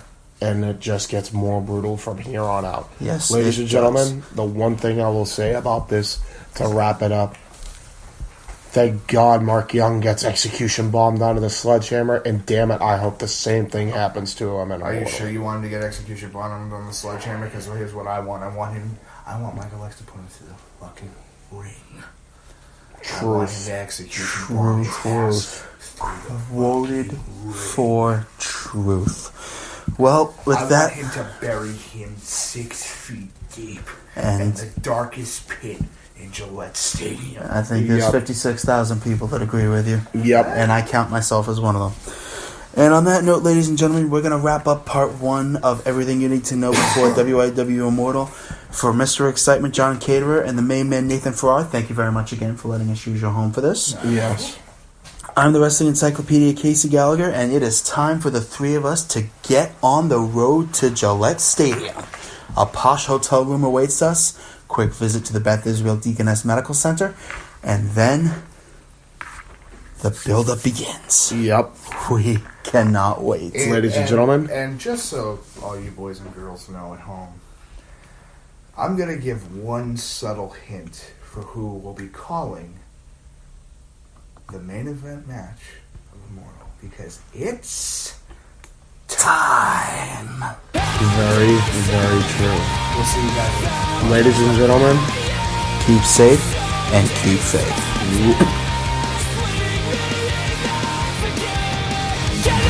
The times I made, the nights are strong, the fight won't slay. No matter how many things I say, the tangible will always be what I crave. I've been rising cases and writing just to erase these used to just seem so basic. A table from hell with the Psycho Asylum. An Iron Man match of factorial proportions. Man. In this fight, I will melt you down to slag. Versus machine. I calculate a 0.85% chance that you will win in your current condition. Full Metal Mayhem. Colleen Horizon. When you throw me into the wolves, I will return leading the pack. Vera McGarden. And I'll do anything to be the warrior on top. For the Athena title, best friends turned bitter rivals. Johnny Starr. Don't get in the way of the star or you'll get burned. James, the Archangel. I'm the real star of this brand. For the international title, the Outsider, Mark Young. The Executioner, Michael X. For the WYW World Heavyweight title. 2 out of 3 fall. Inside. In a hell in a cell. WYW Immortal this Saturday night. Now available on these streaming platforms.